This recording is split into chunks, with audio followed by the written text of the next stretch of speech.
نووسەری ئەمریکی چیرۆکە زانستیەکان ئۆکتافیا ئی باتلەر دەڵێت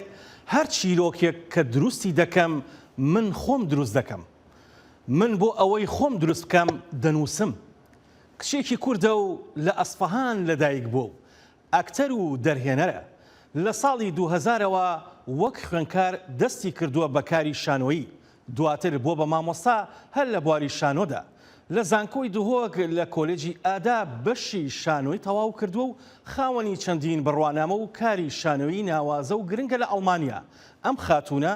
لە ئەڵمانیا هەستاوە بە ئامادەکردن و سازکردنی تێکستەکەی یەکێک لە ڕۆمانە گرنگەکانی بەختیار عەلی بۆ زمانی شانۆ بە زمانی ئەڵمانی هاوکات یەکێکیشە لە ئەکتەرە سەرەکیەکانی ئەم شانۆ جیهانیە. ئێستاش کەڤاڵ سدقی میوانی زایاڵی داهێنانە. کەڤاڵخانم کاتت باش. ئەم کاتی ئێوەش باش بەڕێز. زۆر سپاس. کەڤاڵخان زۆر خۆشحاڵ بووین هەڵبەت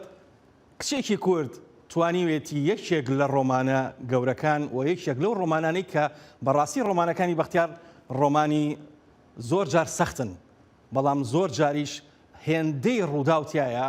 زۆر سەختە بکرێت بە کارێکی سینەمایی یان بکرێت بە کارێکی شانۆ. چەند زۆر بەلامانە گرنگە بۆمان باسکەی چۆن توانیت ئەم ڕۆمانە کە زیاد لە 500-600 لاپەڕەیە وەربگێڕیتە یان وای لێ بکەی ببێ بە تێکستێکی شانۆیی. زۆر سپاس دارێ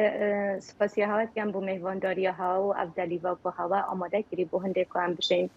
سەروی کارێک گرنگ وی سەردەمێک گرنگدا باختین. ڕاستی ڕۆمانێت بەختیار عەلی بگشتی یان ڕۆمان بگشتی زەمان و مەکانێوەیە بێ سنوورە. ئەنگۆ دوو تشتت گرنگێت ناوێدا کود ناوشانوێدا زۆر گرنگە زەمان و مەکانە یعنی جه و دەم. کود ناو ڕۆمانێدا چ سنوور بوونە هێنەدانان. لێت ناوشانوێدا گەلەکە گرنگە کە ئەم دیف دەمێ شانوێ لیستێکتە گرن وی تێمێ بگشتی دیار بکەن بیکو کاکلکە بابەتی دا کێماسیتێدا دیار ببن. ئەوجا وەک جەنابێت ئاماژە پێدای ڕۆمانێکە 600-700 لاپەڕیە نویسەرێ مەزن و ئەکوت بێژنێ سەحربازێ پەیوێن کوردیت بەختیار عەلی مرۆڤ بکەتە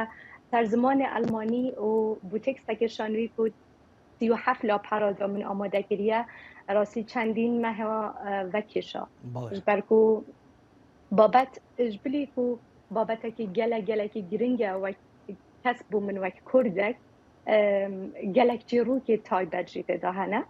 و ئامادەکردنەوەی تایبەت بۆ زمانی ئەلمانی کوێشتە نەهاتیە وەرگێڕان سەر زمانی ئەلمانی بۆ من دەلیڤەکە دڵخۆشکەر بوو. شارکو کاک بەختیار ئەردەکێت بێژیتن هونەرمەندێن شانۆکار و موسیقی چن هەر ئەردەکی دنیای بیت بیکێشە و گرفت کاری خو پێشکەش بکەن یعنی هۆنەری خو نیشان بدەن شێوەکار چێت وێنێ خو پێشان بدات پێویستینە گەلێک تشت بکات موسیقی چێت ئامیرە خو عەزف کات لێ بۆ نویسەرێکی گەلێک زەحمەتە جیهانێکە بیانی بشێت زیکاوی دەرگەهی وەکەتن ئەوجا من حس کرد جبرکو کاک بەختیاری گوتی نویسەر تنێ لوی ئەردی جین یەک و پەیوێت وان لێ جین و زمانێ وان لێ ساخە. ئەوجا من پێکۆل کرد بابەتی سەرەکی وێ پەرتوکێ بکەمە تێکستێک زمانی ئەلمانی و پیشانازی و ئەف تێکستان کە لە ئێکجە گرنگترین شانۆین ئەلمانیا کاریدایە. بەڵێ بەڵێ هەڵبەت کەڤاڵخان ئەم شانۆیە لە ئەڵمانیا بۆ یەکەم جارە شانۆیەکی لەو جۆرە ڕۆمانێک دەکرێتە ئیشێکی شانۆیی ڕۆمانێکی کوردی و لە شانۆیەکی ئاوایە و هاوکات هەم کورد و هەم ئەڵمانەکان و چەندین نەتەوەش بەشدارن تیایدا و بێجگەلەوە ئەم زمانی ئەم شانۆیە یان گەیاندنی ئەم شانۆیە شانۆیەکی جیاوازە تێکەڵەیەکە لە مۆسیقا لە گۆرانی لە شانۆ لە هەموو ئەم شتانە پێکەوە هەمووتانی کۆکردوتەوە لەسەر تەختی شانۆی نیشتیمانی ئەڵمانیا. بەڵێ ئەوەی جێگای دڵخۆشیە لە ڕاستی ئیشی شانۆ ئەوەیە ئێمە دەڵێن شانۆ دایکی هەموو هۆنەرەکانە لەبەرەوەی کە تێکەڵەوە ینی پێکهاتەیەکە لە هۆنەری شێوەکاری وێنە موسیقا لڤین و پەیف یعنی لەبەر ئەوە دەڵێن شانۆ دایکی هەموو هۆنەرەکانە. بەڵێ بەڵێ هەڵبەت کەڤاڵخان وا دیارە ئەم شانۆیە تەنها لە ئەڵمانیا پێشکەش ناکرێت لە مانگی دووە بێجگەلەوە بەنیازن بچن بەرە وڵاتەکانی دیکە یان ئەمە پرۆژەیەکی گەورەیە پێمان خۆش ئەم پرۆژەیەمان بۆ باسکەی زیاتر بۆ ئەوی بینەران ئاگیان لەم پرۆژەیە بێ تەنها بریتینە لەوەی کە شانۆیەک پێشکەش بکرێت و تەواو. نەخێر ینی لە ڕاستیە بابەتی ئەم شانوە لای من وەک کەس زۆر گرنگ بوو لەبەرەوەی ئێمای کورد ڕاهاتوین لەسەر ئەوەی کە بە دڵناخۆشیەوە دەڵێم کە ڕۆلی قوربانی دەبینی ینی لە مێژوو ڕاستە ئێمە زۆر حەزمان لەوەیە کە قارەمانمان هەبێت ینی وەک هەموو وڵاتەکانی ڕۆژهەڵات ئێمەش هەموو کاتێک هەموو چاخێک هەموو سەردەمێک قارەمانێکمان هەبووە بۆ ئەوەی خۆمان لە مێژووی خۆمان لەو کاراکتێرە ببینەوە بەڵام ئەم ڕۆمانە ئەم بابەتە هەستیارە تایبەت لەم سەردەمەکە ناسیۆنالیزم زۆر قۆل بووە ینی ڕهۆڕی شاری دیسا بەڵاو کردووە لە هەموو شوێنێک لە ئەوروپا کە ئێتر کاتی ئەوە هات بوو نەگەڕێتەوە ئەو سەردەمە ئەو بابەتە هەستیارە حەزم دەکرد وەک کوردێک ئەم کێشەی کورد بۆ جیهان دیار بکەین ڕاستە ڕۆمان ئێستا ینی ئێمە لە سەردەمی گلۆبالیزمدا دەژین سەردەمێک کە ئینسان حەزی لە ئەوەیە ینی سورعەیە لە هەموو ژیانی نەفەسی کەم بووە لەبەر ئەوە ڕۆمان کرد ینی شانۆکردنی ڕۆمانیان ژی بە فلمکردنی ڕۆمانە گرنگەکانی جیهان ئێستا بووتە وەک مۆدەی لێ هاتووە ئێتر بوو بابەتێکی ئەوەندە گرنگی کوردی کە لەسەر جینۆسایدی کلتوریە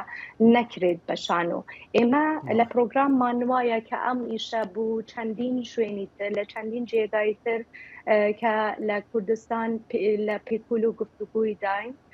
بەڵام لە بەغا هەر لە ئێستا داوات کراوە ئێمە لە پێکولین بۆ ئەوەی کە ئەگەر بکرێت دەرگایەک بکەینەوە و لە تورکیا ئەم بابەتە بتوانین لەسەر دەپی شانۆ ببین و ئیشی پێ بکەین ئێتر بوو چەند فستیڤالێکی تری نێودەوڵەتیش تا ئێستا یعنی لە دانوستاندنی بۆ ئەوەی بزانین کاتەکان چۆنە بۆ ئەکتەرەکان. بەڵێ کەڤاڵخان هەڵبەت چەندین شانۆت پێشکەش کردووە وەک هەم وەکو ئەکتەر و هەم وەکو دەرهێنەر بە زمانی کوردی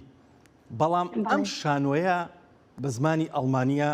و شانۆیەکی تا ڕادەیەکی زۆر نێونەتەوەییە ئیشکردنیەکە لە نێوان چەند کللتورێکە و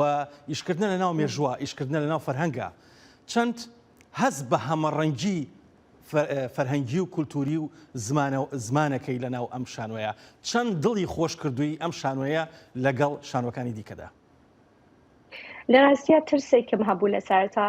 بێجگەلەوەی کە ئەم بابەتە ینی ئەم کێشەی کە کاکبەختیارەوە تێمەکی سەرەکی لە ڕۆمانەکە باسی کردووە منیش هەر لەو بابەتە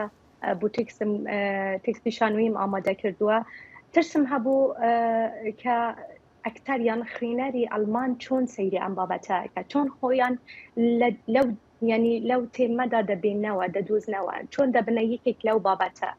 بەڵام جێگای دڵخۆشیە کە پێش ئەوەی کە ئێمە دەست بە پرۆڤە بکەین زۆربەی ئەکتەرەکان بە دڵخۆشیەوە ویستیان ئەو ئیشە بکەن لەبەر ئەوەی کە مەترسی دووبارە هەڵدانی ئەو ترسە یان ئەو ئێشە ناسیۆنالیستە ئێستا لە هەموو جیهان زۆر بەڵاوە و خۆیان ینی بە هەستی جیا ینی ئەکتەری یونانیمان هەیە کە خۆشی بە ڕەنگێکی جیا لەو بابەتە دەبێنتەوە ینی مێژووی خۆیان لەگەل ئەو کاتایی کە ئێمە باسەکەین ینی ڕۆمانەکە باسی دوو سەردەمی جیا کاتێک کە هەر لە کۆتایی جەنگی جیهانی دووەمە لە 1945ەوە دەستی پێکرد و لە کاتی ینی ئەو کاتی تر لە کۆتایی 1960ەکانە کە لەسەر چۆنێتی پەیدابوونی جیلێکی بەخۆ خوازان ینی کەسێک کە جیلێکە خودێ ببینیتن ینی کە چاوە ئەف هەستەت ناو خەلکیدا بەڵاو بیت وەکی ئێشەکێ. بەڵێ هەڵبەت ئەم ڕۆمانە کە کراوە بە شانۆ لەلایەن ئیحسان مامۆستا ئیحسانەوە دەرهێنانی بۆ کراوە چەند دوایین پرسیارمەوەیە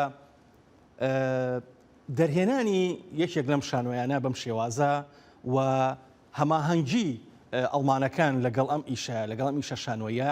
ئێستا کاتی ئەوەیە ئیتر شانۆی کوردی بچێتە سەر تەختی شانۆکانی وڵاتانی ئەوروپا و وڵاتانی جیهان بە زمانە جیاوازەکانی دنیا؟ بەڵێ بوونە لەبەر ئەوەی لە ڕاستیدا ئێمە لە مێژدا لەسەر ئەو کارە ینی لەسەر ئەو ئالوگوڕی کللتوریە کار دەکەین لە 2007ەوە تا ئێستا ینی کۆنتاکێکی زۆر قۆڵمان دروست کردووە و ئەوە یەکەم جار نییە کە ئیشی کوردی بێتایرە ئێمە لە 2015 هەر لەم گرنگترین فستیڤالی ئەم شارە بوو کە چێروکی ژنانی چاوەڕوان هێنامانە سەر تەختەی شانۆی ئەڵمانیا هەموو بە زمانی کوردی و خانمەکانی بەشداربووان لە هەر چوار پارچەی کوردستان بوون یعنی ئێستا ئێمە هەست دەکەین کە لەم شارە ئێتر کە ناوی کورد دەبیستن زانستێکی تریان هەیە ئاگاداریەکی قۆڵتریان هەیە دەزانن کە باسی چی دەکرێت ئەوە نییە کە ئاشنابوونێک نەماوە یعنی هێدی بەرە و ئاشنابوونێکی دەڕوات کە جێگای دڵخۆشکەرە و ئەوە ئیشی شانووە لەبەرەوەی کە شانۆ ئیشی دیالۆگە دانوستاندنە ینی ئەو کاتەی کە ئێمە ئەم سەردەمەی کە ئێمە تیادەژین سەردەمی دیالۆگ مۆنۆلۆگە لەبەرەوەی سیاسیەکان هەموو شتێک بە مۆنۆلۆگەکەن هەموو شتێک بێ دانوستاندنە بەس ئێمە لە ڕێگای هوەرەوە ئەتوانین ئەو دەرگا بکەینەوە کێشەکان لە ڕێگای دیالۆگەوە کارە بکەین بەڵێ بە دڵنیاییەوە هەڵبەت چەندین کاری هوەری و فەرهەنگی و مۆسیقی و هاوکات سینەماییش کراوە و شانۆیش کراوە لە ئەوروپا بەگشتی و لە وڵاتانی ئەوروپا زۆر گرنگە شانۆش بتوانێت بە هێزێکی جیاواز و بە فەرهەنگێکی جیاوازەوە لە وڵاتانی دنیاە شانۆی کوردی بە تایبەتی بە زمانە جیاوازەکانی دنیا بەخش بکرێت. زۆر سپاس دەکەین کەڤاڵخان بۆ ئەو کاتی پێتبەخشین بۆ زایاڵی داهێنانی دەنگی ئەمریکا هەر بژین. سپاس بۆ ئێوە زۆر سپاس. دەنگی ئەمریکا سەرچاوەی متمانە پێکراوی هەواڵ و زانیاری